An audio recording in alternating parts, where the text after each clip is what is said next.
थोड़ा जल्दी आओ तो हम लोग we can talk like this. 6:30 or something, and then we can talk a little bit. Go ahead. Okay, go ahead. वरुणेन्द्र Rudra मरुतः स्तुवन्तु दिव्यैस्तवैर्वेदैः साङ्गपदक्रमोपनिषदैः गायन्ति यं सामगा ध्यानावस्थितगतेन मनसा पश्यन्ति यं योगिनो यस्यान्तं न विदुस्रासुरगणा देवाय तस्मै नमः। मूकं करोति वाचालं पंगुं लंघयते गिरिं यत्कृपातमहं वन्दे परमानन्दमाधवम्। या कुन्देन्दुतुषारहारधवला या शुभ्रवस्त्रावृता या वीणावरदण्डमण्डितकरा या श्वेतपद्मासना या ब्रह्माच्युत शंकर प्रभृतिर्देव्यै सदा वन्दिता सा मां पातु सरस्वती भगवती निशेषजाड्यापः। अखण्डमण्डलाकारं व्याप्तं येन सचराचरं तत्पदं दर्शितं येन तस्मै श्रीगुरवे नमः। गुरुर्ब्रह्मा गुरुर्विष्णु गुरुर्देवो महेश्वर गुरुर्साक्षात् परं ब्रह्म तस्मै श्री गुरवे नमः। तस्मै श्री गुरवे नमः। तस्मै श्री गुरवे नमः। सच्चिदानंद रूपाय विश्वोत्पत्त्यादिहेतवे तापत्रय विनाशाय श्रीकृष्णाय वयं नमः। जन्मादस्य तन्वयादितरतः चार्थेष विघ्नस्वरा तेने ब्रह्महृदायादिकवये मुह्यन्ति यत्सूरय तेजो वारिमृतां यथा विन्मयो यत्र सर्वंशा दाम्ना स्वेन सदा निरस्तकोकं सत्यं परं धीमहि सत्यं परं धीमहि सत्यं परं धीमहि। ओम नमो भगवते वासुदेवाय। ओम नमो भगवते वासुदेवाय। ओम नमो भगवते वासुदेवाय। ओम श्री गणेशाय।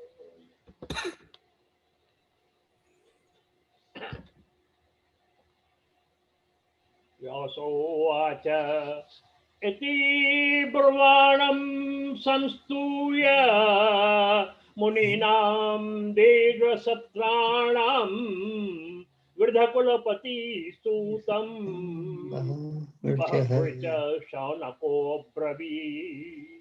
शौनकोवाच सूत सूत महाभाग वदनो वदतां वर कथां भागवती पुण्यां यदाह भगवान् शुक।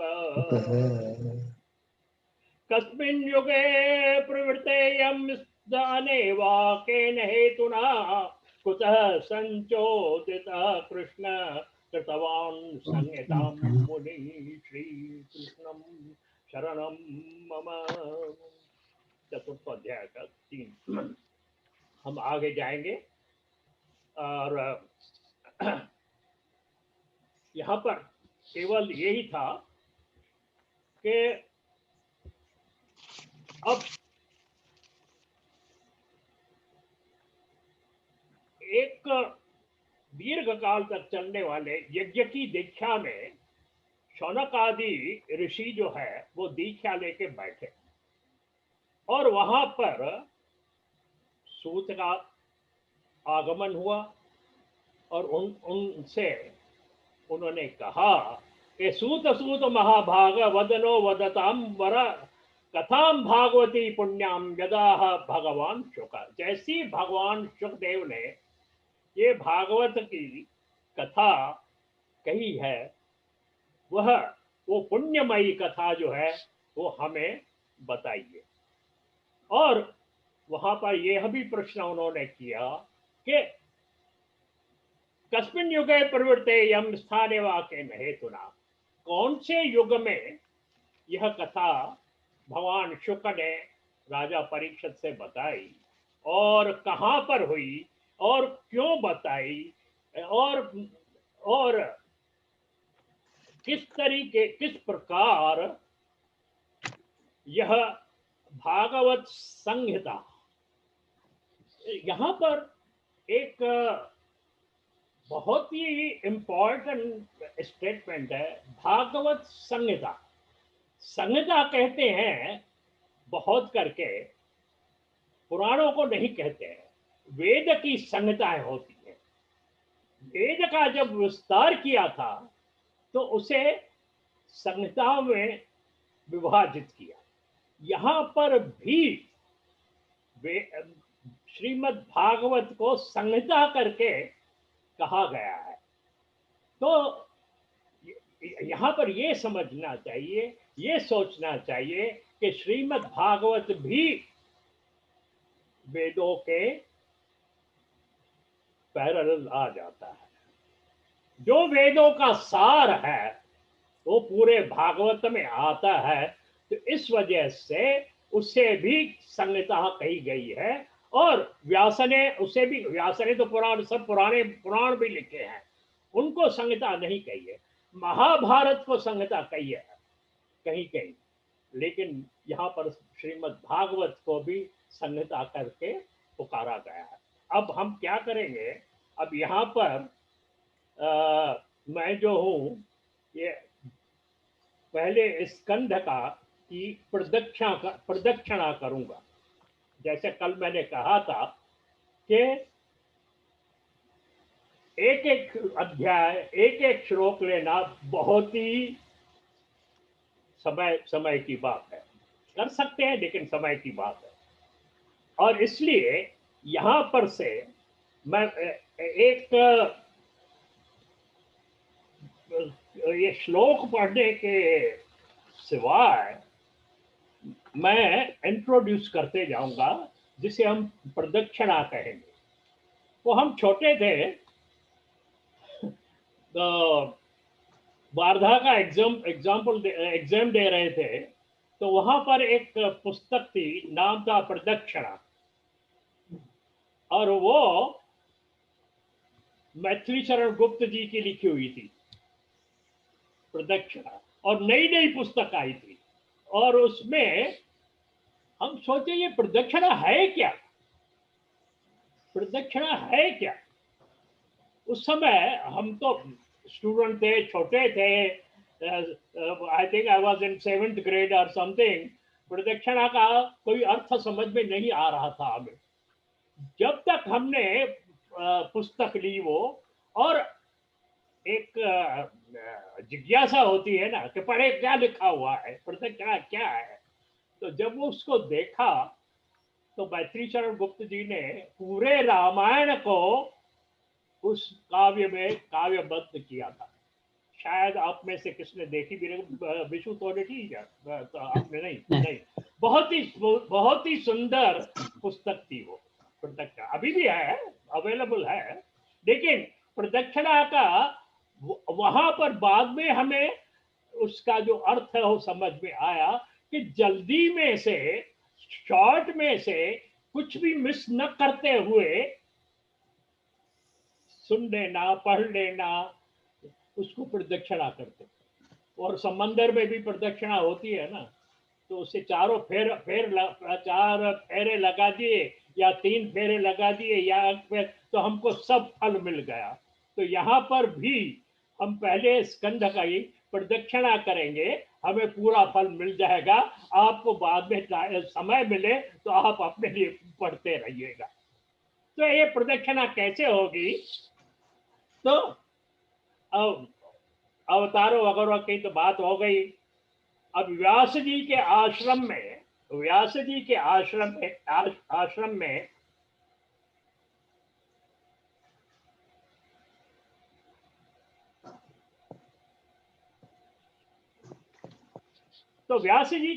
में सरस्वती नदी के किनारे पर बैठे हुए थे एक दिन व्यास जी।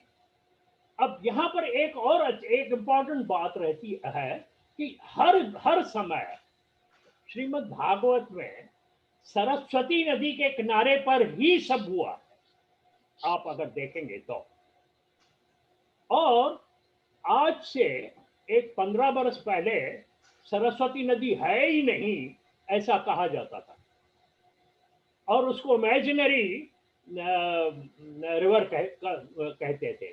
लेकिन आज तो वो that has proved beyond doubt कि सरस्वती नदी थी। 2300 बीसी में वो जो है सूखनी शुरू हुई। क्यों कि सरस्वती नदी से पानी जो है यमुना में छोड़ा गया, और आस्ते आस्ते वह जो है वो सूखती गई, और 1900 बीसी में वो पूरी अंडरग्राउंड हो गई और सूख गई। ये मैं नहीं कहता हूं, नासा की रिपोर्ट कहती है। तो इसीलिए इसीलिए अब जो है कि लोग उस समय पे, आज से 15-20 बरस पहले की बात है, कहते थे नहीं Saraswati is imaginary and Saraswati means क्या कहते हैं कि विद्या। ऐसा ऐसा कोई नदी नहीं थी, वो कोई नदी नहीं थी, ऐसे ऐसा ही चलता था। नहीं, लेकिन नदी है। वो जो है पूरा, अगर किसको चाहिए तो मैं उसकी जो ट्रैक है, जो इन्होंने नासा वालों ने ट्रैक की हुई है, मैं भेज सकता हूँ उसको कि कहाँ जाके कच्छ में जो है वहां पर समाप्त हो जाती है हिमालय, वहां से आरंभ होके। तो ऐसी बातें जो है श्रीमद् भागवत में, जो हिस्टोरिकल, जोग्राफिकल, साइंटिफिक जो भी हैं, वो सत्य है, ऐसा हमें समझकर चलना चाहिए। आज, पहले तो इससे शंका होती थी बहुत। तो उस यहाँ पर हर एक समय पे ये जो है सरस्वती के किनारे पे, गंगा के किनारे पे नहीं लिखा हुआ है, यमुना के किनारे पर नहीं लिखा हुआ है, सरस्वती के किनारे पे लिखा हुआ है, तुंगभद्रा के किनारे पे लिखा हुआ है, यानी साउथ में जो है। ऐसी ऐसी बातें होती है।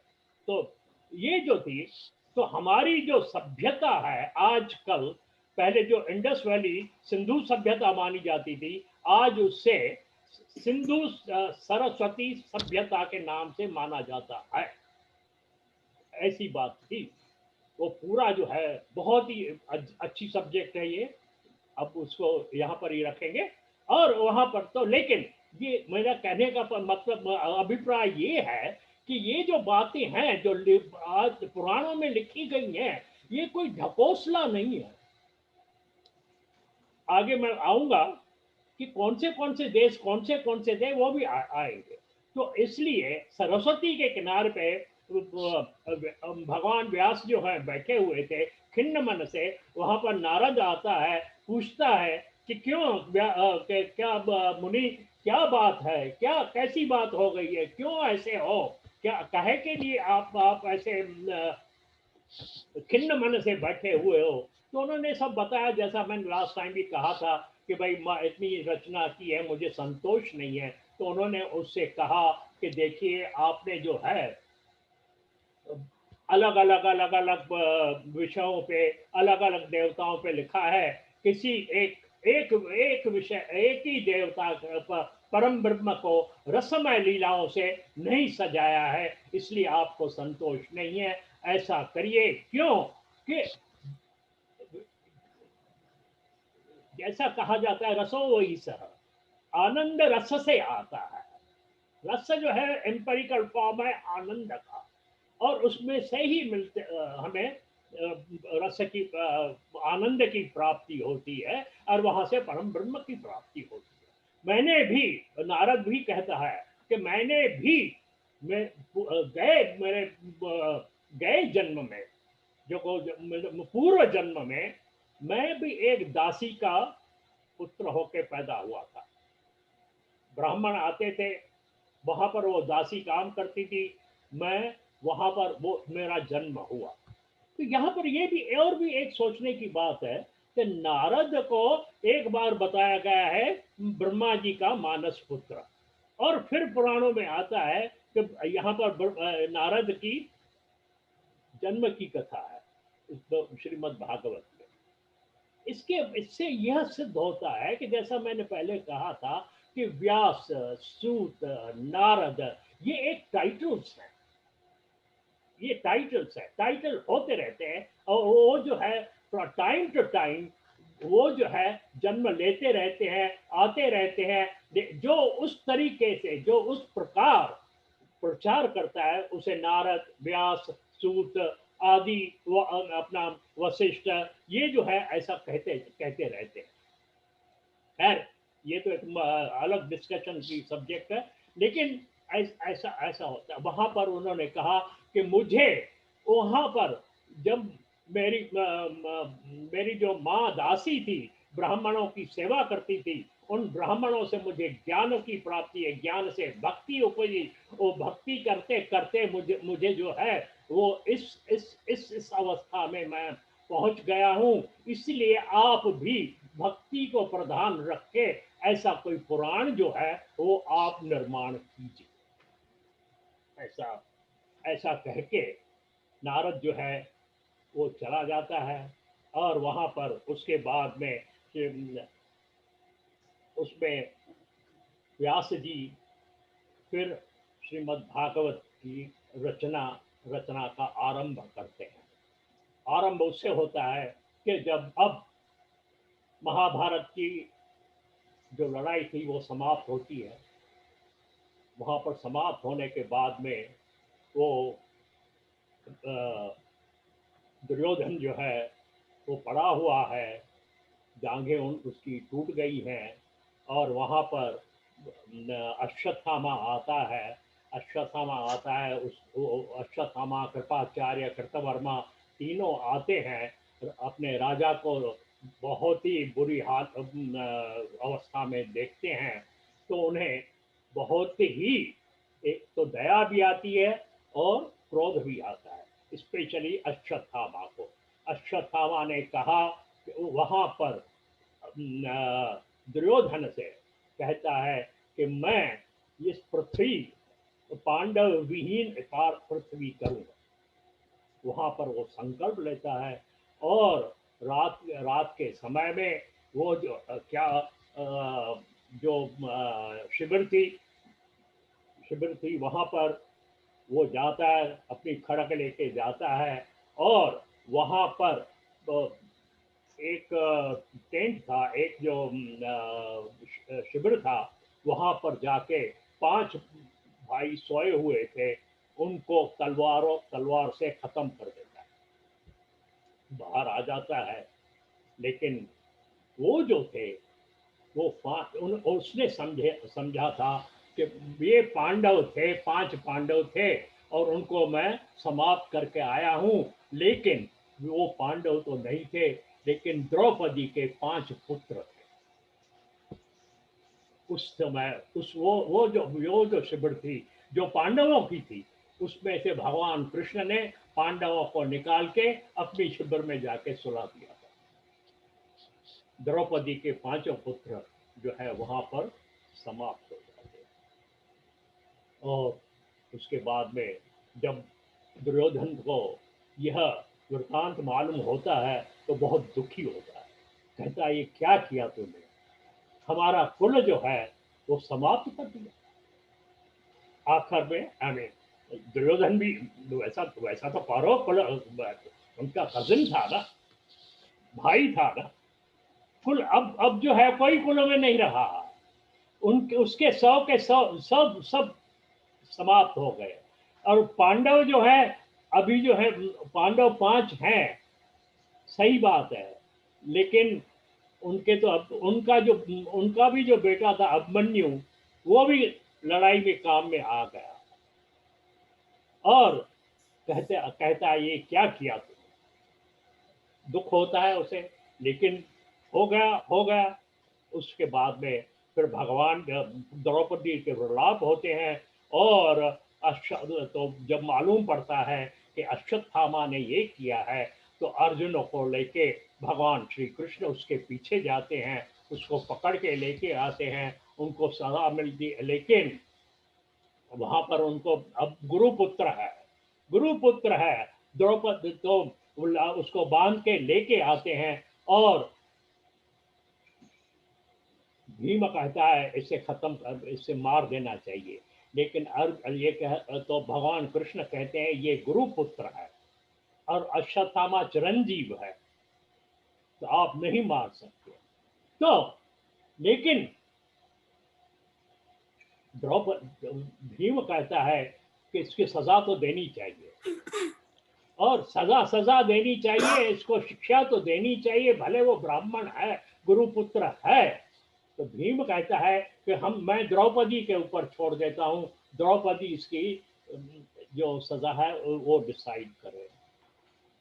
लेकिन क्या होता है कि वहां पर द्रौपदी कहती है कि क्या होने वाला, क्या होगा अभी, मेरे तो पांचों पुत्र चले गए, इनको, इनके मारने से वो तो वापस आएंगे नहीं, और ये मेरी गुरु पत्नी जो है वो मेरे तरफ, मेरे जैसे अपने बेटा का विलाप करे, वो मुझे सहन नहीं होगा, इसको छोड़ दी। द्रौपदी का ये त्याग कहते हैं कि बहुत ही ऊंचा त्याग, लेकिन था, होगा।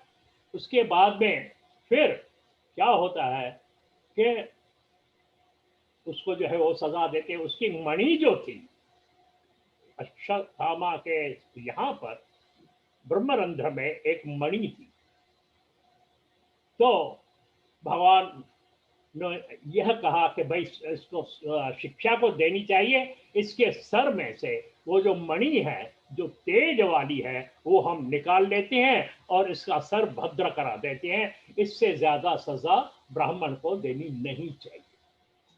वो वैसा होता है, उससे निकाल देते हैं उनको, उनकी उनकी सर भद्र करवा देते हैं और उसको देश निकाला दे देते हैं कि तू अभी भारतवर्ष को छोड़ के चले जाओ। ऐसी किंवदंती है कि ये केवल महाभारत की जो योद्धा थे उनमें से 5 पांडव, सात्यकी और भगवान कृष्ण, और 3 कृपाचार्य, कृतवर्मा और अश्वत्थामा, ये जो थे 10, 5, 3, 8 और 10 लोग जो हैं वो बचे, जिनको पूरी टेक्नोलॉजी का ज्ञान था। और उसमें से कृतवर्मा, अश्वत्थामा, कृपाचार्य को देश निकाला दिया गया और उसे कहा गया कि आप पाताल लोक में चले जाओ, पाताल लोक में चले जाओ। पाताल लोक कौन सा पाताल, इसको जरा अगर हम विचार करें तो मेरे सोचने की यह है कि पाताल जो है, हम इस अमेरिका को पाताल कह सकते हैं? बताइए। एकदम ग्लोब जो है वहां हमारी है 80, जो इंडिया की जो लॉन्जिट्यूड है, स्टैंडर्ड लॉन्जिट्यूड है 82.5 है। यहाँ पर फ्लोरिडा की कितनी है या हमारी कितनी है? 75 वेस्ट। ऑपोजिट हुआ कि नहीं हुआ? 12 घंटे का फर्क भी तो है कि नहीं है? हाँ। तो पाताल, ये हम पाताल में रह रहे हैं आज मेरे हिसाब से। तो भले मैं समझता हूँ मैं गलत नहीं हूँ, और मैं एक प्रमाण देता हूँ इसमें। मैंने एनसाइक्लोपीडिया अमेरिकाना में एक बार पढ़ा था, प्रोड्यू में पुस्तक है वो, एनसाइक्लोपीडिया अमेरिकाना। अब अभी तो कोई नहीं है प्रोड्यू में, छोड़िए। उधर मैंने पढ़ा था उसमें कि वहां पर लिखा हुआ था, वहां पर मैंने देखा the people came from the Asia about 22,000 years back in Mexico. ये मेरा पढ़ा हुआ है, 22,000 बरस पहले। तो मुझे लगता है कि ये भी जो है कृतवर्मा और ये सब जो है वो मेक्सिको में आके बस गए थे, और टेक्नोलॉजी यहाँ से शुरू हो रही है, ये सब जो है यहाँ से बन रहा है। ये एक प्रमाण ये मेरा प्रमाण है। होगा नहीं होगा भगवान जाने। एनीवे, चलते हैं आगे। तो वो जो है वहां पर वो थे, तो वहां पर मालूम हुआ, ज्ञात हुआ, तो जब ये दुर्योधन आदि को संताप हो रहा था कि हमारा कुल जो है वो नष्ट हुआ, तो उस समय पे उसे मालूम हुआ, ज्ञात हुआ कि नहीं, उत्तरा जो है, अभिमन्यु की जो पत्नी है उत्तरा, वो गर्भवती है। तो उसका गर्भ है। अश्वत्थामा को जब ये पता चला तो उसने जो है, उसने कहा था, मैंने प्रण किया है कि इसको समाप्त करूंगा, पांडवों के कुल को समाप्त, पृथ्वी विहीन करूंगा। तो उसने क्या किया, ब्रह्मास्त्र लेके उन्होंने उत्तरा के गर्भ पे उसने डाला। उत्तरा जो है भागती हुई आती है, उसके उसके ब्रह्मास्त्र है। इमेजिन क्या होगा। भगवान कृष्ण जो है द्वारका जा रहे थे, उस समय उत्तरा जो है त्राहमाम कहती हुई वो भागती हुई भगवान कृष्ण के इधर आती है।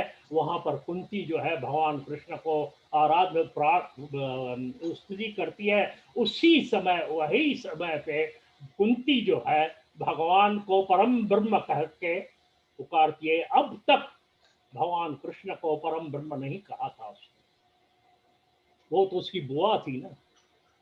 लेकिन अभी कुंती जो है वो प्रार्थना करती है कि इसको बचाओ। वो प्रार्थना बहुत सुंदर है, आप पढ़ लीजिएगा, उसे बहुत सुंदर है, बहुत सुंदर है।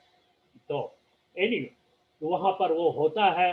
और वहां भगवान जो है वो यहाँ पर ही एक ये लीला करते हैं। महाभारत में केवल यही है एक, जहां पर जो भगवान जो है अद्भुत कार्य करते हैं। और वो जो है वो है उत्तरा के गर्भ में जाके वहां पर उसके ब्रह्मास्त्र से जो जो अंदर उनका जो शिशु है उसकी रक्षा करते हैं।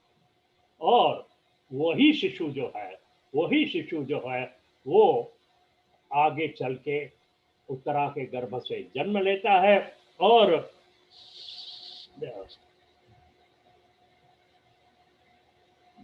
उसका नाम जो है परीक्षित रखा जाता है। बाद में क्या हुआ कि जब उनका इसका जन्म हुआ, विष्णु रात इसका वैसा वैसा नाम विष्णु रात रखा हुआ है।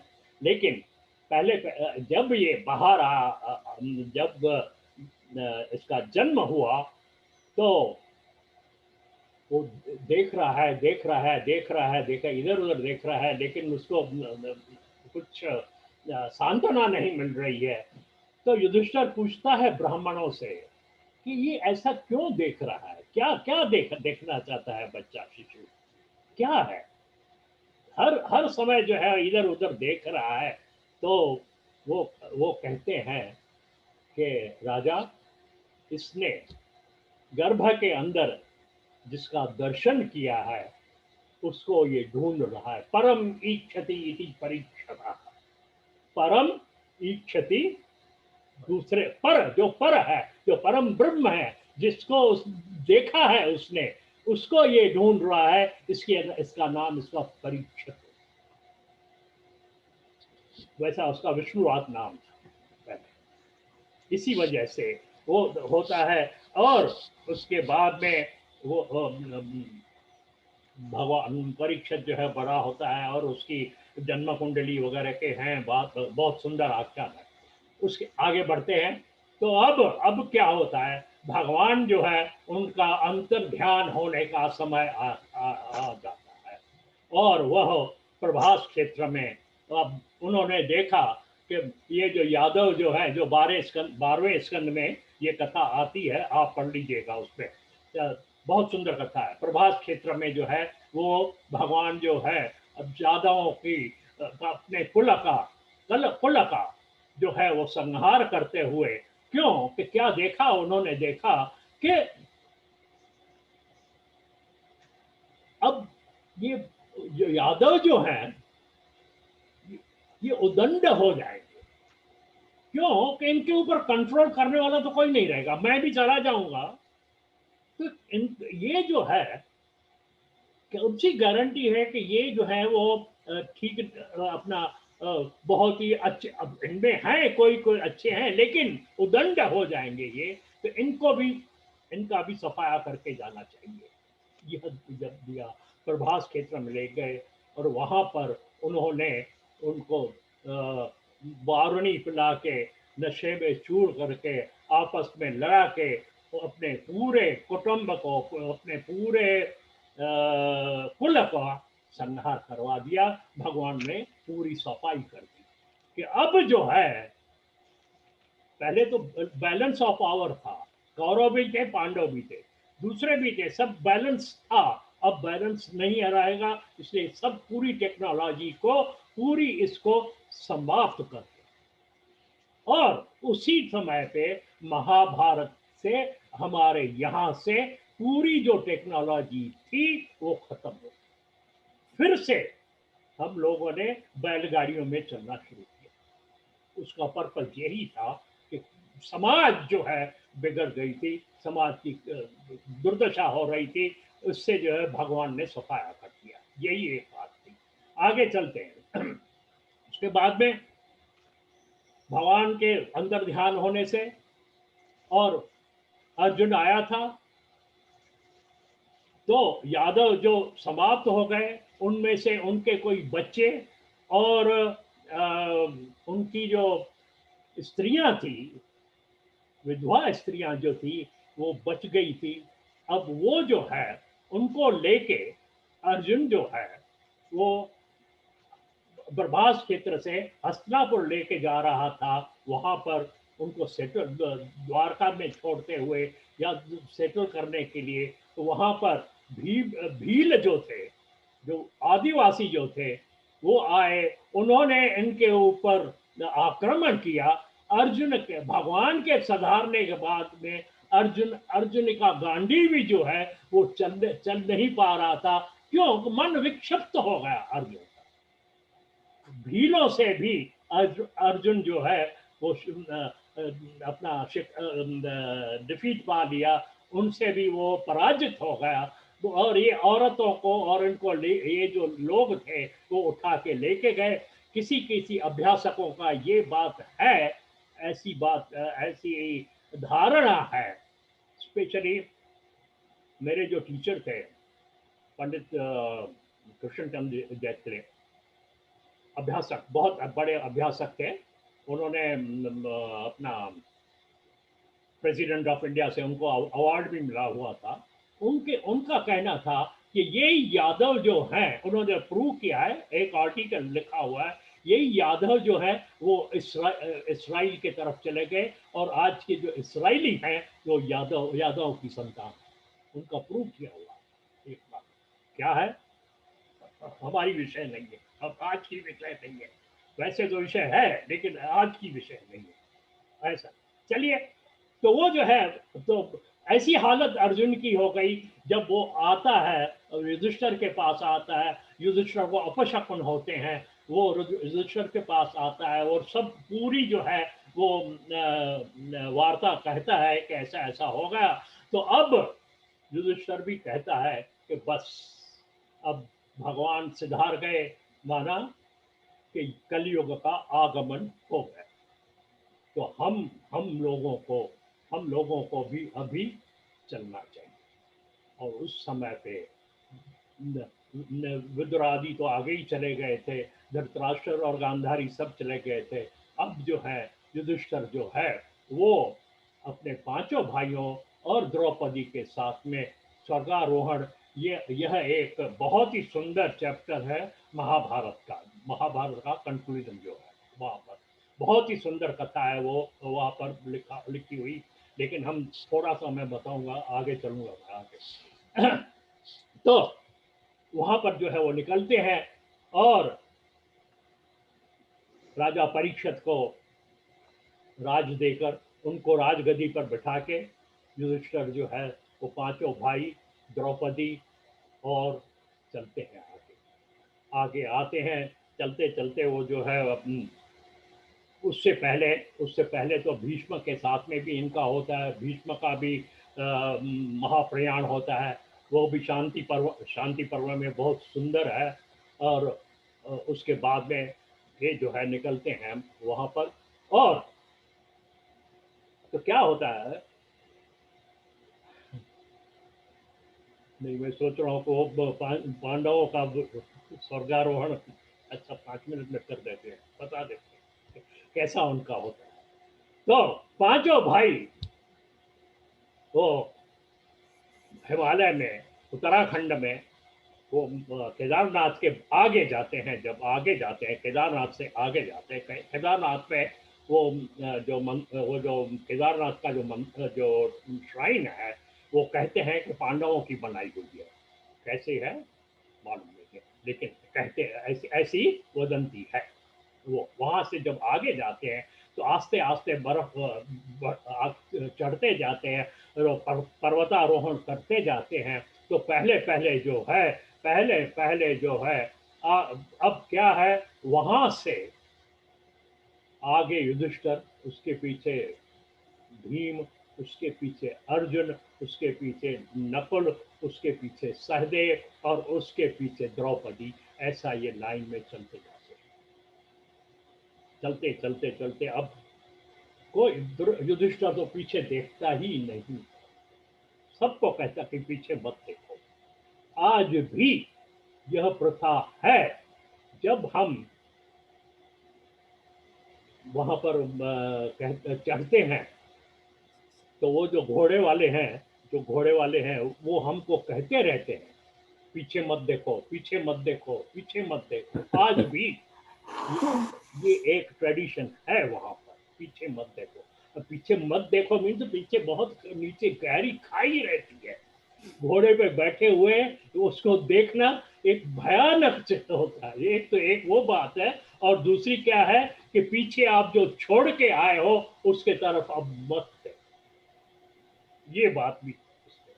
तो वो जो है चलते जाते हैं, पहले पहले जो है द्रौपदी जो है वो गिरती है। तो भीम भीम चिल्लाता है, युधिष्ठिर से कहता है, भैया भैया द्रौपदी गिर गई, द्रौपदी गिर गई। युधिष्ठिर कहता है छोड़ दो, आगे बढ़ो। अरे हमारी ये पांचों की प्यारी ये गिर गई है। आप कहे ये धर्म का पत्थर है, इसके ऊपर कोई अपना और कोई पराया नहीं। तो भीम कहता है कि ठीक है, आप मुझे बताइए कि हम लोग तो आगे चल रहे हैं, ये क्यों पहले पहले गिरी है, इसका क्या दोष है। युधिष्ठिर कहता है कि यह हम पांचों की स्त्री तो थी, वो तो एक्सेप्ट इसने किया था, लेकिन अर्जुन के तरफ उसका एक विशेष प्यार था।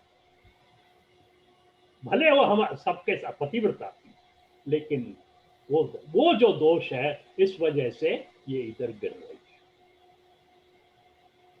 है। आगे चले, सहदेव गिरता है तो भीम पूछ वही सवाल, उसने कहा कि हम पांचों भाई एक सरीके थे, लेकिन इस सहदेव को ये था कि मैं सब में बहुत सुंदर हूं।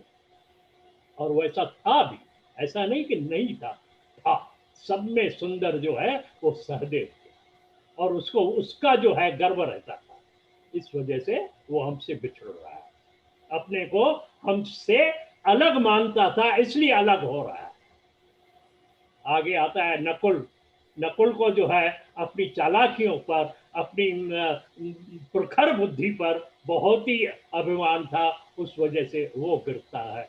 अर्जुन अब आते आते आते अर्जुन, अरे भीम कहता अरे हमारा भाई, हमारा ये हमारा रक्षक ये वो गिर रहा है। कहा गिरने दो। युधिष्ठिर से कहता है गिरने दो, अरे जिसने हमको सब पूरा इसको यही इसने इसने कहा था जब मैंने इससे पूछा था कि तेरा बल कितना है, कितने दिनों में आप तुम जो हो कौरव सेना का संहार कर सकते हो, तो उसने कहा था कि भैया मेरे पास तो पाशुपत अस्त्र है, भगवान शिव का दिया हुआ, जिस एक ही बाण से भगवान शिव जो है पूरे ब्रह्मांडों को समाप्त कर सकता है। तो आप समझ सकते हैं कि मेरी मेरी जो शक्ति है वो ऐसी है, ये है, मैं एक ही बाण से, उस बाण से पूरा समाप्त कर सकता हूं। लेकिन उसने किया नहीं, इस वजह से जो उसका प्रण था उससे वो पीछे गया, इसलिए कहते हैं वो गिर रहा। चले आगे, भीम। अब भीम की बारी आ गई। अरे भैया अभी मैं गिर रहा हूं, मैं गिर रहा हूं। बोला अभी आप भी भगवान के पास चले जाओ। कहा मेरा क्या दोष है? बोला जो भी हमें, हम पांचों भाई और छठी द्रौपदी मिलके जो भी हमारे, जब हम इसमें वनवास में थे, तो जो भी हमें भिक्षा मिलती थी हम लेके आते थे, तो हम बांट के सब लोग, माता ने कहा था, आज्ञा दी थी, तो आप सब बांट के खाओ। उसमें से क्या होता था कि आधा जो है तू खा जाता था, बाकी आधा जो है वो हमको मिलता था। तू इसलिए तू तू गिर रहा है, तू हमसे बिछड़ रहा है। आगे चलते गए, युधिष्ठिर चलते गए। तो वहां पर लेकिन क्या था कि ये पांच छठी द्रौपदी, लेकिन जब हिमालय पे चढ़ना शुरू किया तो अकस्मात इनके साथ एक कुत्ता जो था वो चलते आ रहा था। युधिष्ठिर के साथ में कुत्ता चलते हुए आ रहा, चलते आया। वो जो है वो अब भीम के बाद में भी उनके साथ में चल रहा है। वो जब आके हिमालय के शिखर पर पहुंचते हैं युधिष्ठिर, जहां से स्वर्ग का द्वार है, वहां जो स्वर्ग जाना है, तो वहां पर युधिष्ठिर को एक विमान आता है लेने के लिए कि आप धर्म हो, सत्य के ऊपर रहे हो, इस वजह से आप सशरीर जो है वो आप स्वर्ग में जा सकते हो। इसलिए जो है विमान आता है उसे लेने के लिए। तो युधिष्ठिर कहता है कि ठीक है। जब चढ़, तो वो जो जो कुत्ता जो था उसको भी वो युधिष्ठिर जो है वो चढ़ाने लगा विमान में। तो वो जो देवदूत थे तो वो उन्हें कहते अरे इसको कहाँ लेके चलते हो आप? तो युधिष्ठिर ने कहा कि मेरे साथ आया है, मेरे साथ में है, सताम सात पदम मैत्री। सब पुरुष जो है जिन जो उनके साथ जो सात पद चलते हैं वो उनके मित्र हो जाते हैं, और उनको बीच में कहा छोड़ना नहीं चाहिए, ये धर्म है। सताम सात पद मैत्री, ये जो है मेरे साथ सात पदों से जो 700 पद चल के आया है, और अब मेरे लिए है, ये जीवित है, मैं इसको छोड़ूंगा नहीं। देवदूत कहते हैं कि हम तो इसको तो नहीं लेके जाएंगे। तो उसने कहा मैं भी नहीं आऊंगा। उस समय विवाद ये होता है, विवाद होता है, और उसी समय पे वो जो है कुत्ते का जो रूप है वो छोड़ के यम जो है, धर्म जो है वो प्रकट होता है, और युधिष्ठिर को आशीर्वाद देता है कि मैं तो तेरी परीक्षा ले रहा था, तू धर्म का जो धर्म जो है, ये मूर्ति जो है वो तू है, और तू जो है अब चले जा। वो परीक्षा में तू पास होगा। युधिष्ठिर स्वर्गारोहण होके होता है। उसके बाद में भी दूसरी लंबी कथा है, तो थोड़े समय के लिए युधिष्ठिर को नर्क में जाना पड़ता है एंड ऑल दैट, वो तो है उसके बाद में। लेकिन ये है इनकी स्वर्गारोहण की स्टोरी। उसके बाद में द, द, अब अब हम चलेंगे अपने राजा परीक्षित के स्टोरी, 16वां अध्याय। इसमें ये जो है क्या कहते हैं, पहले स्कंद में 19 अध्याय, हम अब जाएंगे 16वें अध्याय। तो अब वो जो शौनक का जो प्रश्न था कि कब, कहां पर, कैसे, क्यों अपना राजा परीक्षित से इनकी जो है भगवान शुक्र ने क्यों क्यों उन्हें भागवत बताया है, उनकी कथा की है, उसके ऊपर 16वें अध्याय में सुतोवाच ततः परीक्षित द्विजवर्य शिक्षया महिम महाभागवत शशासः यथा हि सूत्याम अभिजात कोविद समादचन विप्र महद्गुणस्तथा। हे शौनक,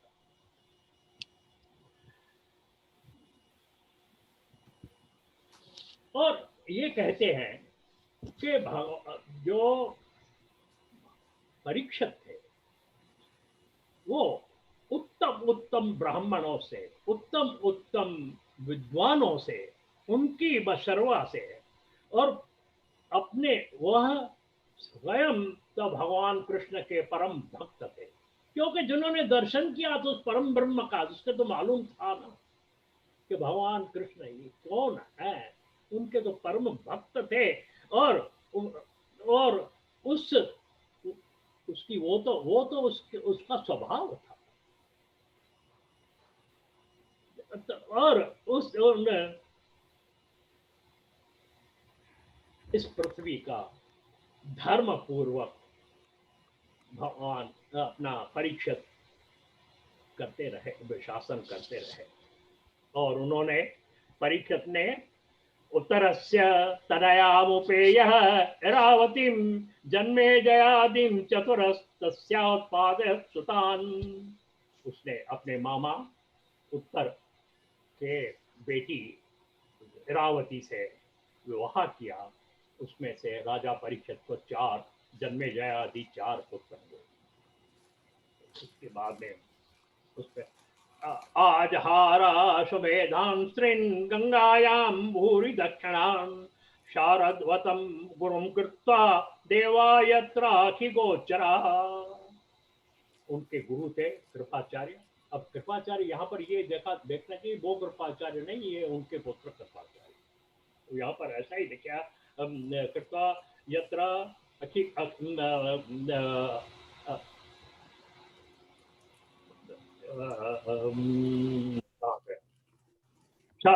शारद शारदवतम शारदवतम शारदा के कुल से जो उत्पन्न हुए थे, कृपाचार्य के जो बेटे थे, वो उनके गुरु थे। उनसे जो 3 अश्वमेध यज्ञ जो है राजा परीक्षित ने,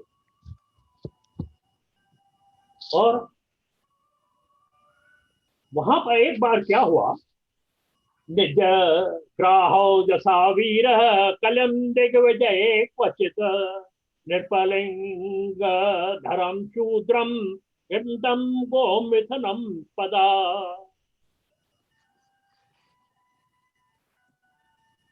राजा ने एक बार यहाँ पर पहले बता देते हैं कि वो वहां पर राजा एक दिग्विजय के लिए निकले, तो वहां पर एक शूद्र जो राजा के वेश में था, जो कलियुग था, उसने वहां पर देखा कि वह जो शूद्र है वो एक बैल है जिसके 3 पैर नहीं है, एक पैर पे खड़ा है, और एक गाय है जिसको वो मार रहा, और उसको जो है पराजित। शौनक यहाँ पर पूछता है कि कस्य हेतोर्निजः कलिन्दिगविजये नृपः निर्देव चिह्न धर्क शूद्रो कोसौ गाम्भ्य पदानत् तत्कथतां महाभाग तदि कृष्ण कथाश्रयम्। शौनक कहता है कि यह कथा हमें बताइए यह कथा बताइए कि ये कौन, जो 3 पैर पे बैल खड़ा था वो कौन था, और वो गाय जो थी वो कौन थी, और यह शूद्र जो है वो जो उनको मार रहा था वो कौन था, ये क्या बात है, ये जो है अगर यह कृष्ण कथा में आती है तो हमें कृपा करके बताइए।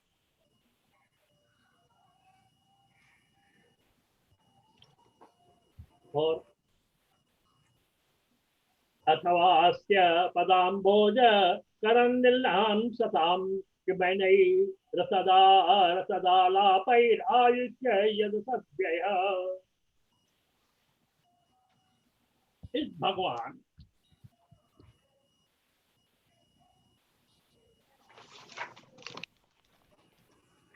तो कहते हैं कि यही भगवान कृष्ण की जो कथाएं हैं वही हमें आनंद देती है, वही आप हमें बताते बताते रहिए।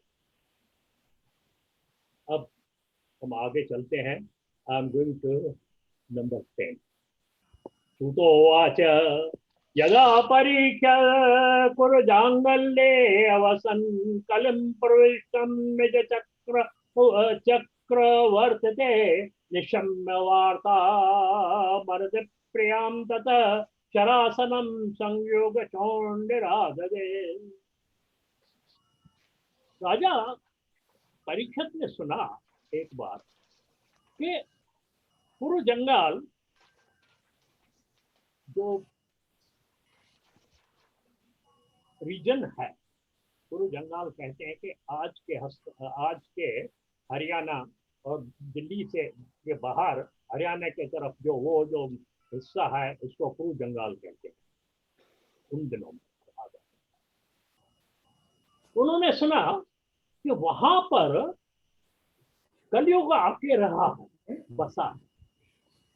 इससे मालूम हुआ कि कलयुग यहाँ पर आके बसा हुआ। तो कहा ये कलयुग तो ठीक नहीं है, इसका रहना इधर, तो वो तो सुना तब यह तो ठीक नहीं होगा। और इसलिए राजा परीक्षित अपनी सेना लेके धनुष बाण उठा के निकले। राजा जो है अपने रथ में चलते हुए वहां पर दिग्विजय करने के लिए निकले। भद्राश्वं केतुमालं च भारतं चोत्तरान् कुरुन् किं पुरुषादीनि वर्षाणि विजित्य जग्रहे बलिम। राजा जो है वो भद्राश्व जो रीजन था इसका आज का नाम अरब देश कहते हैं।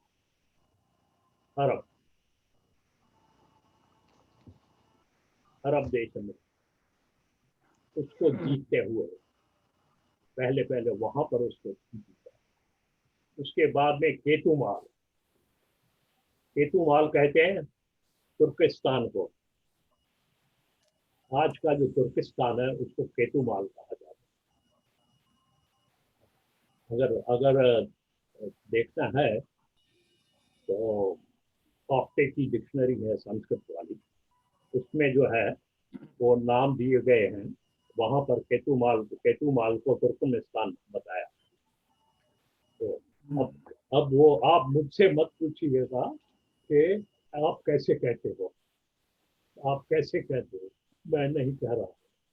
पंडित लोग हैं जिन्होंने रिसर्च किया हुआ है और इतनी प्रिंसिपल ऑप्टे हमारे पुणे के हैं, पुणे के थे मॉडर्न स्कूल के प्रिंसिपल थे। उन्होंने डिक्शनरी लिखी हुई है 1900 उस समय की। तो वहां पर उन्होंने रिसर्च करके उससे पहले आए हुए हैं। मैंने ऑप्टे में नहीं पढ़े हैं, लेकिन दूसरे भी, जैसे मैंने कल कहा, अगले दिन कहा था कि महाभारत मीमांसा वगैरह में मैंने पढ़े हुए हैं। आरवी वैद्य जो है उन्होंने और दूसरे भी हैं अभ्यासक, उन्होंने रिसर्च किया। मैंने रिसर्च नहीं किया है, वहां से मैं देख के आपको बता दूं बस। और उनको न बिलीव करने के लिए कोई रीजन भी नहीं है। क्यों हम उनको बिलीव न करें? क्यों नहीं करें? यह हिस्ट्री है। पुराण जो है हमारी हिस्ट्री है। ये जो कहते हैं, जो ओरिएंटलिस्ट जो हैं, जो कहते हैं कि हमारी हिस्ट्री नहीं है, वो गलत बात। मैं कहता हूँ गलत बात। ये हिस्ट्री है। कैसे नहीं है? यहाँ पर लिखा, क्यों नहीं हम विश्वास करें भाई? बताइए तो सही मुझे। प्रकाश बताइए, क्यों नहीं विश्वास करूं मैं? Give me one reason. अवश्य विश्वास रखना चाहिए गुरुजी। हाँ, अवश्य विश्वास रखना चाहिए। क्या नहीं करना चाहिए? अवश्य अवश्य अवश्य विश्वास करना। हाँ, ऐसा कहो यार। अवश्य। ऐसा क्यों नहीं करें हम? क्या अब है? अब बताइए मुझे। सिंपल सा लॉजिक है कि 1930 से पहले पाकिस्तान का नाम था। I challenge anybody. वो खान था, उसने पहले पहले इंग्लैंड में डिक्लेयर किया था कि पाकिस्तान हमको बनाना है। उससे पहले पाकिस्तान था। आज यूनिटी है कि नहीं है? और किसका नाम, जो सिंध जो थी हमारी, उसका नाम बदली होके पाकिस्तान हो। तो ये केतुवाल का तुर्किस्तान नाम बदली ऐसा ही हुआ रहेगा ना? सिंपल सी बात है भाई। तो हम क्यों नहीं विश्वास करें? हमारे पुराणों के ऊपर क्यों ना विश्वास करें? मेरा झगड़ा होता है इससे लोगों से आपके ऊपर। क्यों? तो ये जो है केतुमाल जो है तुर्किस्तान, वहां पर। उसके बाद में केतुआ भारतवर्ष। भारतवर्ष के लिए के उसका पहले नाम हिमवर्ष नाम था। वही आप एक डिक्शनरी देखिए, उसमें जो पीछे जो विशु जो पीछे दिए हुए हैं ना नाम, शहरों के नाम दिए हुए हैं उस डिक्शनरी के, उसमें जो है वो उन्होंने ये इसको भारतवर्ष का हिमवर्ष करके नाम भी दिया हुआ। और उसका कहा है कि उसकी जो बाउंड्री है वो बताइए, नॉर्थ में हिमालय, साउथ में ओशन, और ईस्ट में गुजरात, और वेस्ट में यवन। ये जो है आज भी है। ये लोग वेस्ट में यवन। यवन वेस्ट में क्या? यवन यवन। यवन। अच्छा, तो वो कौन सा एरिया होगी यवन की? यवन जो है, जो वैदिक धर्म को पालन नहीं करते, उसको यवन कहते हैं। वो कौन सी जगह, कौन सा देश हुआ? वो आपका अरब और वो ये सब अच्छा, यवन हुए वेस्ट में। यहाँ जो हिंदुस्तान के वेस्ट में, ईरान, अफगानिस्तान, ये जो भी है, सीरिया अफ्रीका जो भी है, वो जो थे। और वहां पर ज्यादा लोग जो थे वो नॉन वैदिक धर्म का पालन करते थे। ऐसा नहीं था कि वहां पर वैदिक धर्म का नहीं, वैदिक धर्म नहीं था, ऐसी बात नहीं थी। आप देखें, अच्छी बात निकली है तो अभी थोड़ा सा इसके ऊपर टाइम देते हैं। वो इजराइल में जो है वो अग्नि पूजक है कि नहीं है? अग्नि की पूजा करते हैं ना। शतपथ ब्राह्मण में आता है उनका कि दो सभ्यताएं थी। एक जो थी वो यज्ञ की अग्नि के पूजक थे, दूसरे जो थे वरुण के पूजक। ऐसे बात होती। और आज भी एक नाम मैं भूल रहा हूँ, पुस्तक है, मेरी लाइब्रेरी में है पुस्तक, वो भी वहां पर जो ईरान है, वहां पर ब्राह्मणों की बस्तियां थी मोहम्मद साहब से पहले। वहां पर ब्राह्मण रहते थे, जिसे आज हुसैनी ब्राह्मण कहते हैं। आज भी वो जो है हुसैनी ब्राह्मण, उनका मैं बताऊंगा आपको, वंशज है सुनील दत्त। और वो आज भी वो मुहर्रम में काले कपड़े, वो हसन और हुसैन को बचाने के लिए उनकी बहुत अच्छी स्टोरी है, वो मैं उसमें नहीं जाऊंगा। वो जो है उसको हुसैनी ब्राह्मण कहते हैं। आज भी वो मुहर्रम के दिनों में काले कपड़े पहनते हैं और ये क्या कहते हैं इसको, खुद को मारते हैं, अपने को मुहर्रम में मारते रहते हैं, या हुसैन या हुसैन या हुसैन करके मारते हैं। ये होते रहता है, ये आली है दूल्हा। आज भी। और पुस्तक भी है मेरे लाइब्रेरी में, काफी अच्छा सुंदर पुस्तक है उसमें। और वो जो ब्राह्मण हैं वो वहां रहते थे वहां। तो ये यवन प्रदेश तो था ना, और ये कोई बड़ी बात नहीं है। ये तो भागवत की तो बात है। लेकिन उसके बाद में इन 7th सेंचुरी महाराजा दहार सेन का आप चचनामा पढ़िए। उनकी जो बाउंड्रीज थी वो वहां पर कश्मीर, यहाँ पर इराक, अपना सॉरी अफगानिस्तान, काबुल, और क्या नाम है इसका, गांधार, वहां पर चली गई थी वहां पर। अब 7th सेंचुरी की बात। तो ये सब हिंदू भारत, हाँ भारत, हम इसको भारत तो इसको कहते हैं, लेकिन भारत के अंडर में था। अब वापस आएगा, मैं रहूं, आप देख लेना उसको, आएगा। अभी भी तो हो ही रहा है ना। अच्छा, एनीवे आगे बढ़ेंगे। तो ये जो है केतुमाल भारतवर्ष, उत्तर कुरु। अब उत्तर कुरु उसके उत्तर में इसको तिब्बत कहा जाता है। उत्तर कुरु तिब्बत। किम पुरुष, चाइना को किम पुरुष कहा जाता था। बहुत ठिंगड़े थे ना,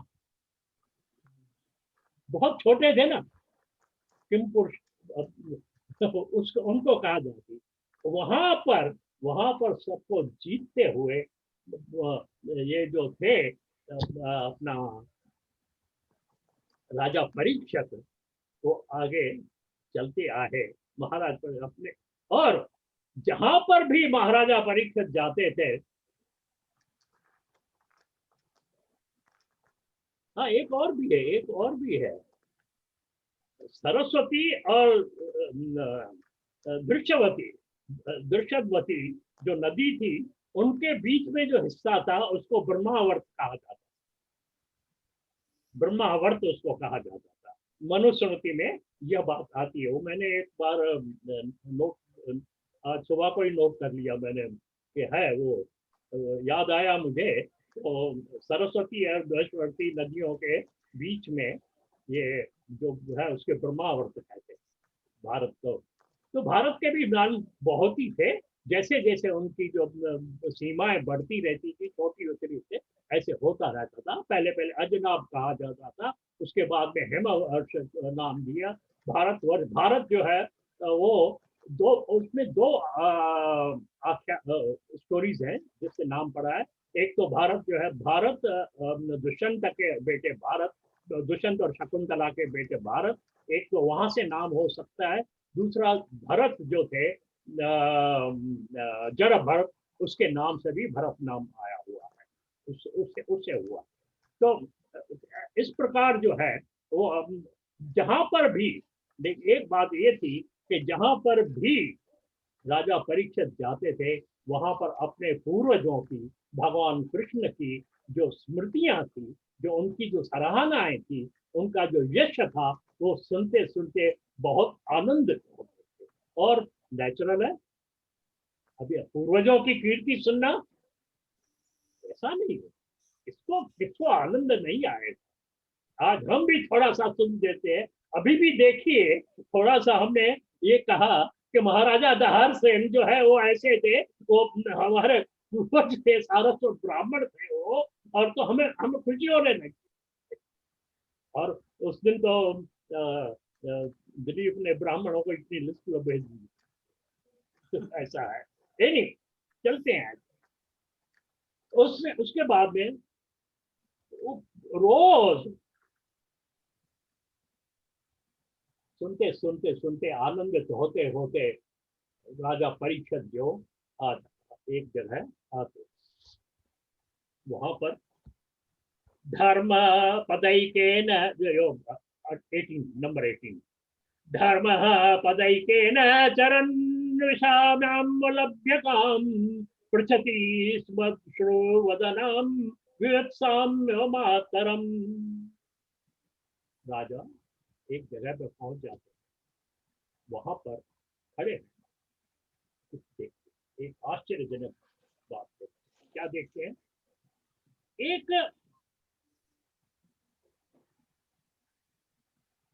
एक पैर पे चलने वाला एक बैल जो है वो चल रहा है।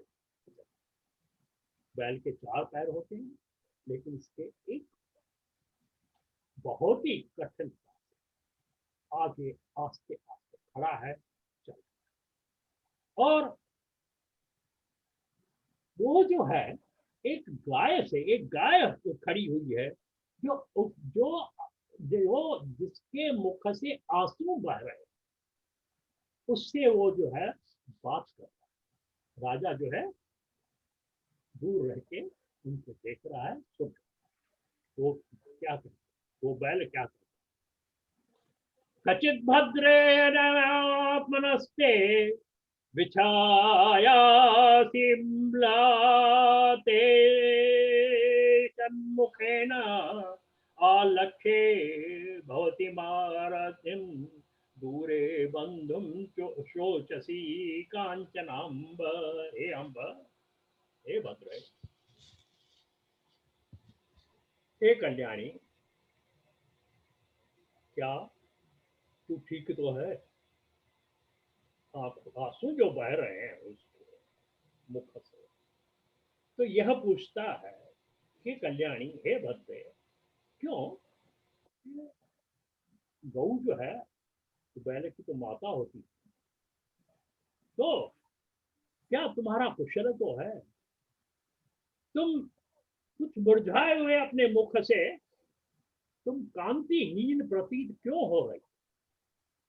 हे माता, मैं आपके मन की पीड़ा समझ रहा हूं। क्या ऐसा तो नहीं है कि आपका कोई प्रियजन विदेश चला गया है, उसके विरह में आप रो रही हो? ऐसा नहीं था कि इसे मालूम नहीं था क्या है, कौन है। सवाल भी ऐसे ही आते हैं। तो कोई ग्रह में तो कोई चला तो नहीं गया? पादैरन्यूनं शोचसी मयि कपादात्मनं वा वृषलै भोक्ष्यमाणम् आहो सुरादीन् निहत यज्ञभागान् प्रजाओतः सुनमघवत्यवर्षति। हे कल्याणी, क्या ऐसा तो नहीं है कि मैं आफ्टर ऑल बैल था, उनके ही कुटुंब का था। बैल जो है उसको माता कह के करता है, तो इसके माना ये उसकी संतान ही, तो नेचुरल है। उसके 3 पैर है, नहीं एक पैर से खड़ा है। क्या ऐसा तो नहीं है तो मुझे मेरे 3 पैरों के न होने से कुछ सोच रही है? या यहाँ शूद्रों के द्वारा शासित अपने को दुखी तो महसूस नहीं कर रही? या यज्ञ आदि जो यज्ञ आजकल न होते हैं, इसीलिए देवताओं को भाग मिलता नहीं है, उनके बारे में तो नहीं सोच रही। और या इंद्र के क्योंकि देवताओं को भाग नहीं मिल रहा है, यज्ञ आदि नहीं हो रहे हैं, तो समय पे वर्षा नहीं हो रही है, इसलिए तो तू नहीं उस कारण तो सोच नहीं रही। अब यहाँ पर ही इंडिकेशन मिल जाता है। तो वो गौ जो थी वो कौन थी? पृथ्वी थी। पर्जन्य जो है वो नहीं हो रहा है इस वजह से। और अरक्ष्यमाणः श्रियः उर्वी बलान् शोचास्यो पुरुषा धैर्यवार्तान् वाचं देवीं ब्रह्मकुले कुकर्मण्य ब्रह्मणे राजकुले कुलाशक्रान्। हे पृथ्वी,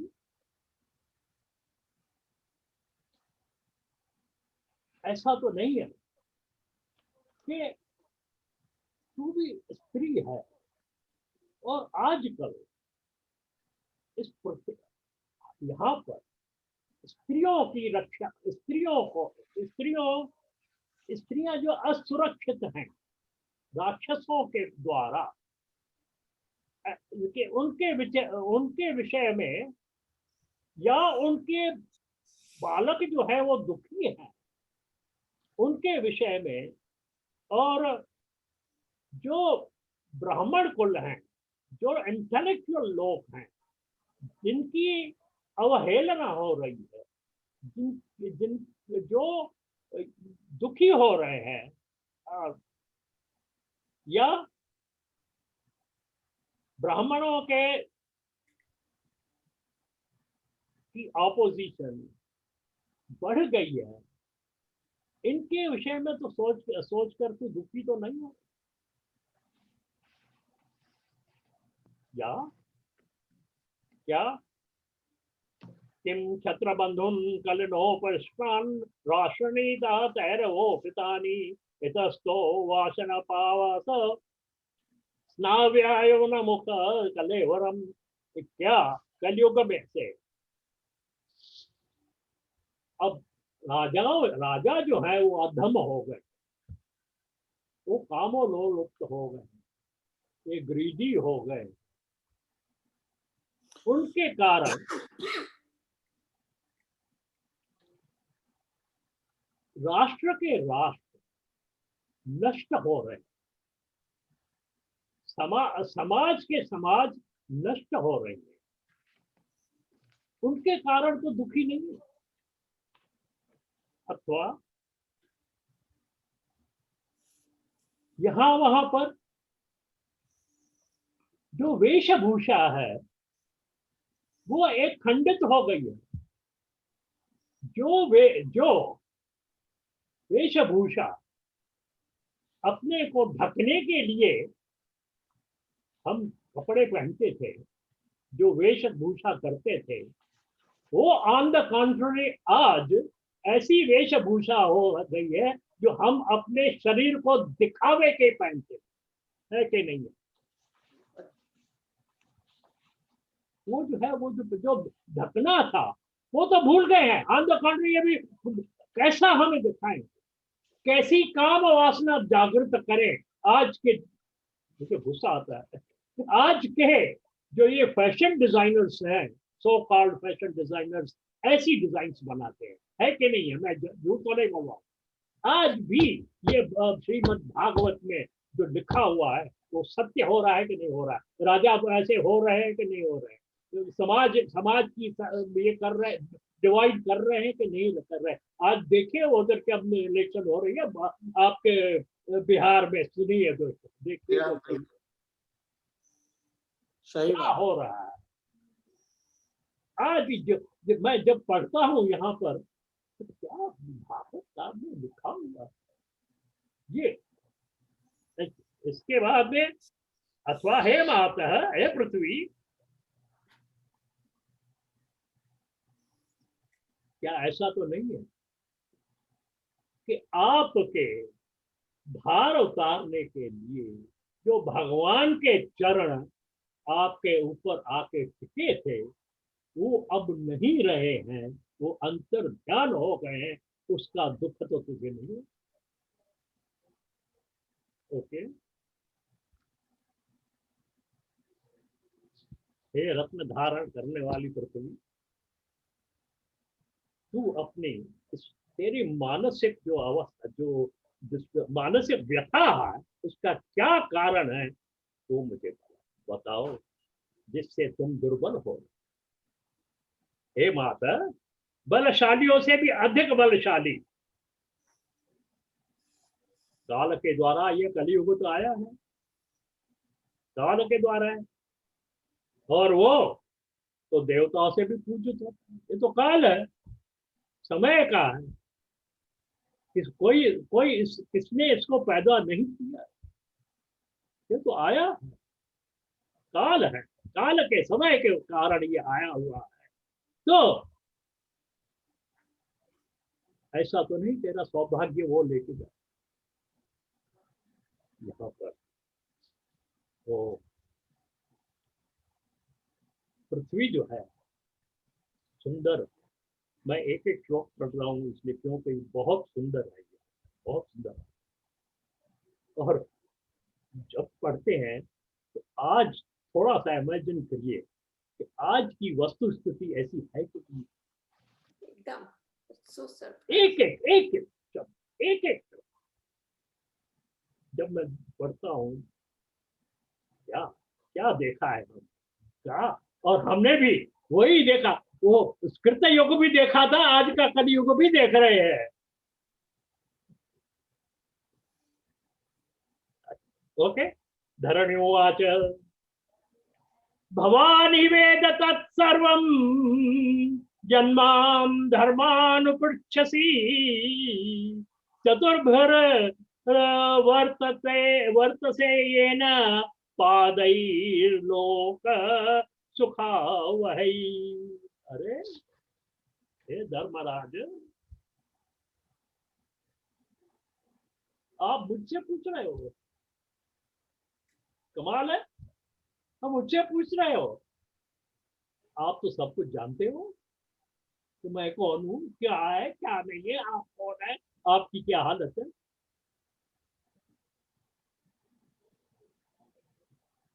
क्या भगवान कृष्ण के कारण तुम्हारे चार पैर नहीं थे,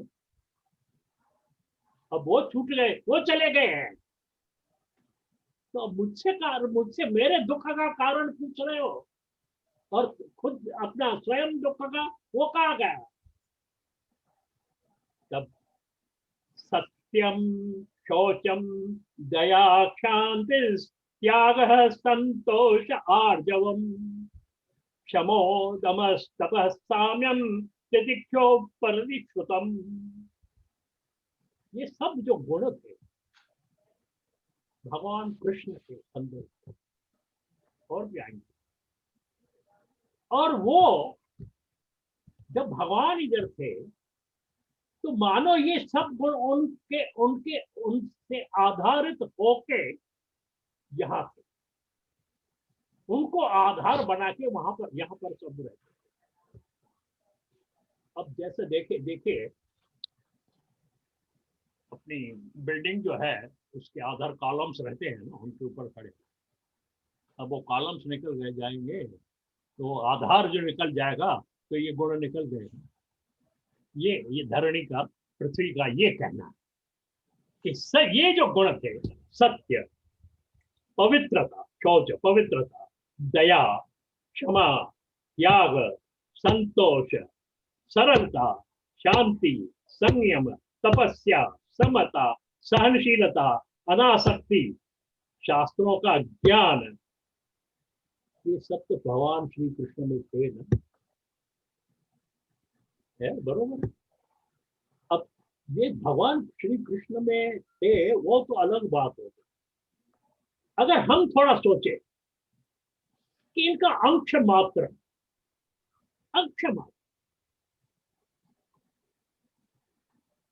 जो ये जो गुण थे, आज से 70 बरस पहले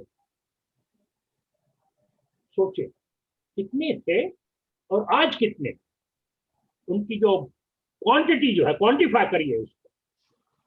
अगर मैं आज से 70 बरस से, I am just putting scale, अगर मैं उस साइन पे 10 थे तो उसके आज जो है वो घट के आके 2 पर रुक गए।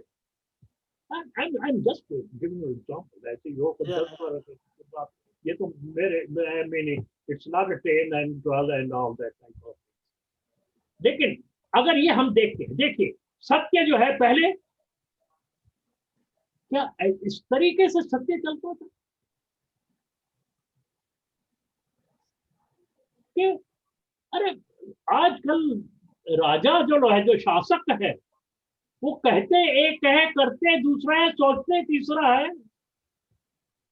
ये तो एक कॉमन सी बात हो गई, वो राजाओं से होते हुए हम लोगों में आ गई है।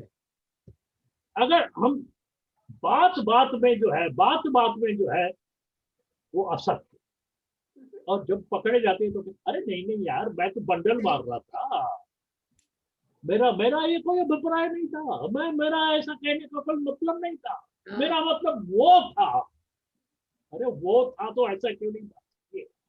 आजकल ये तो कई, आज से 70 बरस पहले हम लोग डरते थे।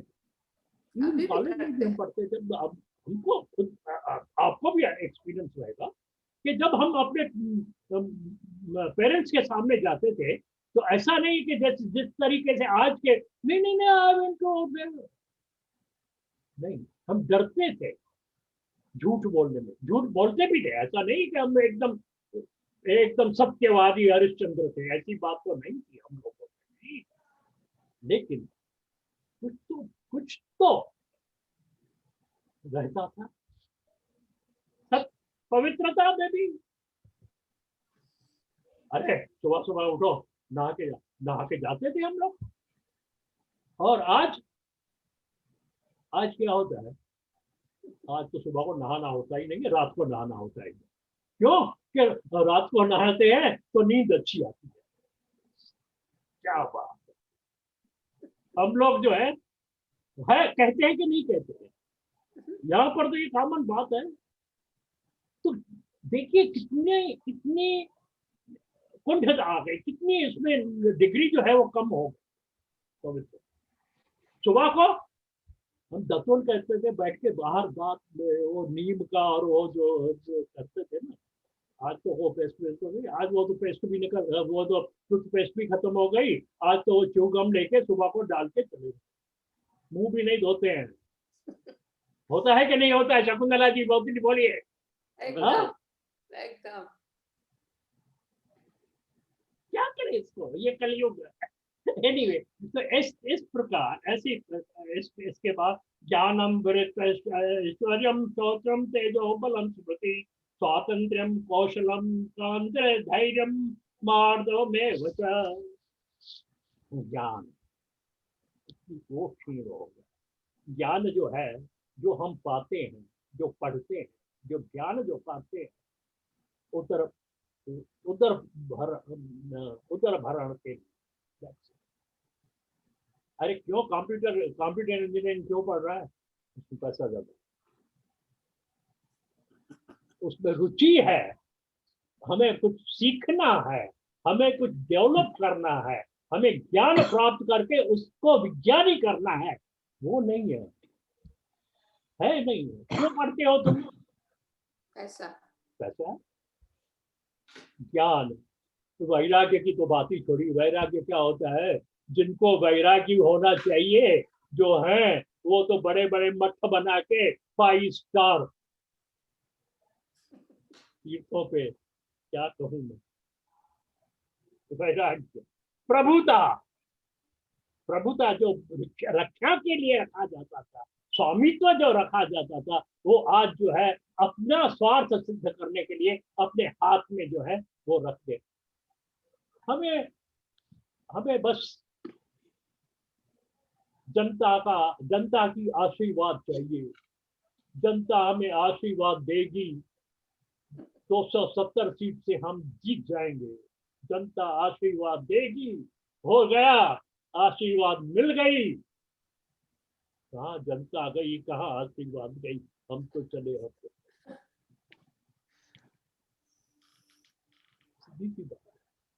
ये लिखा हुआ है इसमें। शूरता क्या है? 10-12 लख है तो रख लो अपने पास, वो शूरता हो गई। बस शूरता, तेज, बल, स्मरण शक्ति, स्वतंत्रता, कुशलता, सौंदर्य, धीरता, कोमलता, ये भी भगवान के गुण थे।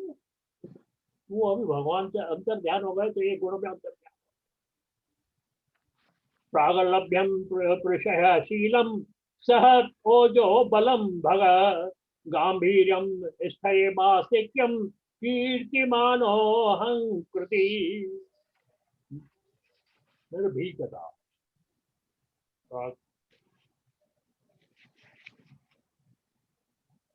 डर नहीं होना, वो निर्भय। कहाँ है निर्भय? विनय। हंसना आता है, विनय रही कहाँ है? आई डोंट केयर, सिंपल सी बात है, आई डोंट केयर। विनय, सुंदर स्वभाव। सुंदर स्वभाव का क्या व्याख्या करें? वो साहस, साहस है, अभी भी साहस है। लोग जो है, हाँ हम करेंगे, हम करेंगे, तो हो या न हो, दैट्स अ डिफरेंट थिंग। साहस है, अभी साहस है। ओ जो बल, दूसरे तरीके का बल। और वो न गंभीरता, धीरता, आस्तिकता। आस्तिकता वो हमारी यश, समान, निरहंकारता, ये भी गुण तो भगवान में थे। और उसके बाद में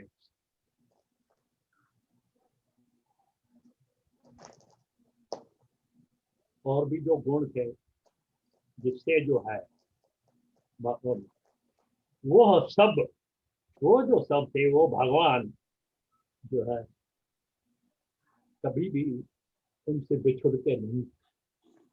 और वो जो उनको धारण करते हुए यहाँ पर इस रहते थे, अब वो जो है वो चले गए हैं।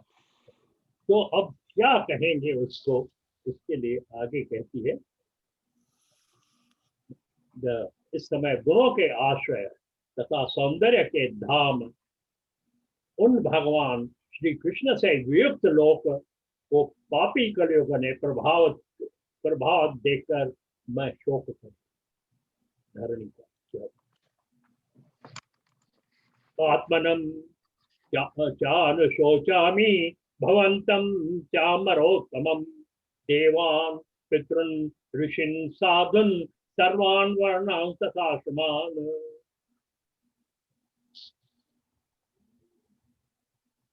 मैं तो कहती है, मैं तो सबके विषयों में सोच। आपने कहा किसके विषय में सोच रहे थे? मैं तो सबके विषयों में सोच रही हूँ। विषय में देवताओं के श्रेष्ठ, देवों में, पितरों में, ऋषियों में, साधुओं में, सभी वर्णों और आश्रमों के विषय में शोक था। एक किसी के लिए। और क्या हुआ है? जिस लक्ष्य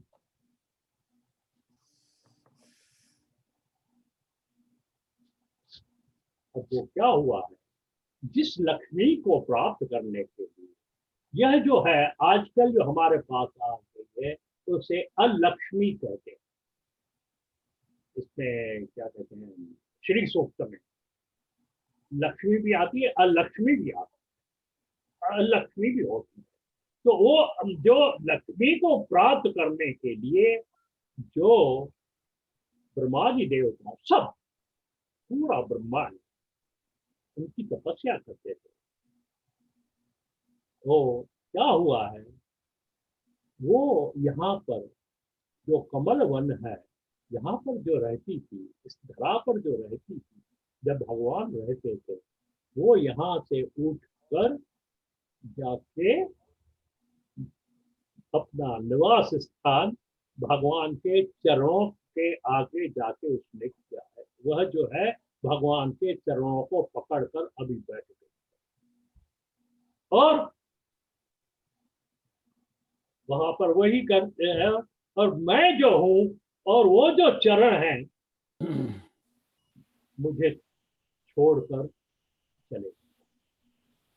यह जो है, यह जो दुख है, धरणी जो है, ये धर्म को बताती है। और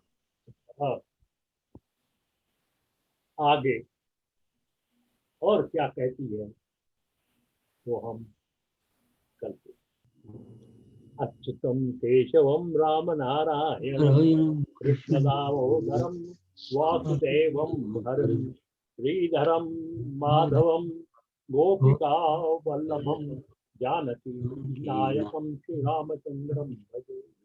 सतो मां सद्गमः तमसो मां ज्योतिर्गमः मृत्योर्मां अमृतं ओम पूर्णमदः पूर्णमिदं पूर्णमुदच्यते पूर्णस्य पूर्णमादाय पूर्णमेवावशिष्यते।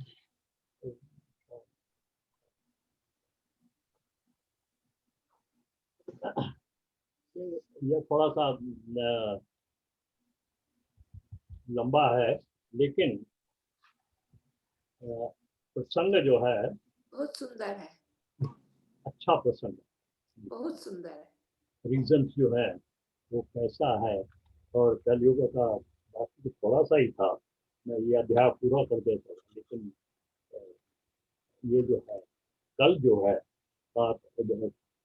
महाराज का परीक्षित का, वो उसको कलयुग का दमन कैसे करता है वह, और मैं ट्राई करूंगा कि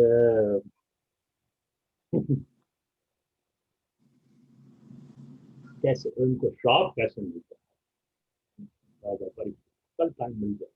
तो आज जो पहले वाला जो था उत्पादन था, इस वजह से उसमें थोड़ा उसमें टाइम लगा, तो उनको दूसरे कहाँ कैसे भागवत की उनको तो कल जो है शायद थोड़ा ये करेंगे, कोशिश करेंगे। तो थोड़ा बच गया तो है, अब बैठे हैं रिटायर लोग। हाँ, उसमें क्या फर्क पड़ता है? हाँ उसमें क्या फर्क पड़ता है? क्या करना क्या है कि अरे शर्मा जी, हम लोग सब रिटायर्ड लोग हैं। अपना समय धीरे-धीरे चलते चले, that's much समय better. समय की कमी नहीं है, समय की इसीलिए तो आप कमी नहीं हैं, हाँ।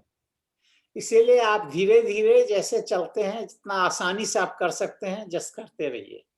हम लोग खूब आनंद ले रहे हैं। हम लोग सब कोई आनंद ले रहे हैं, इसीलिए उसको प्रेशर करने की कोई जरूरत नहीं है। नहीं प्रेशर तो नहीं है, लेकिन क्या है कि आगाध है, समुद्र ये सागर है। बिल्कुल बिल्कुल, जितना नहीं, कर सके हम लोग शेयर और करें। दूसरी बात क्या हो जाती है, जब फ्लो हो जाता है, जो प्रवाह होता है, तो कहाँ की बात कहाँ भी आ जाती है। हाँ, वो तो खैर है ही, वो तो है। तो कोई बात और- नहीं, this is the best way to लेकिन do. बातें तो संबंधित होती है। अब हाँ। आज के ये जो गुण हैं तो एकदम पढ़, लेकिन अगर इसको एनालाइज करेंगे तो हमें यह अपनी जीवन में फर्क कितना है मालूम पड़ा है। हम हम जो यहाँ पर जो हैं, हम लोग इधर जो आए हैं, हम लोग हमारी जो जनरेशन, उन्होंने वो भी देखा है, ये भी देख रहे हैं, तो हम कंपेयर कर सकते हैं। यहाँ पर जो है वो जो उन्होंने वो नहीं देखा है, उनको कुछ कंपेरिजन नहीं है। नहीं है, बिल्कुल नहीं है। और खैर हमें भी थोड़ा सा ये तो हमें करना पड़ेगा, हमें एक्सेप्ट तो करना है, बहुत सारा हमने तो एक्सेप्ट किया हुआ है, लेकिन ये ऐसा है, हमें तारतम्य हम कर सकेंगे तो उन पर दूसरे नहीं हो। फिर कल मिलेंगे, कल तो वही है, सेम टाइम में, टाइम तो ठीक है, कोई समय का सद्विनियोग हो रहा है गुरुजी, हाँ जी समय का सद्विनियोग हो रहा है। बिल्कुल। एकदम ठीक बोले हैं। Okay, There is nothing better than this. नमस्कार। ठीक है, नमस्ते। नमस्कार बेटी, नमस्कार।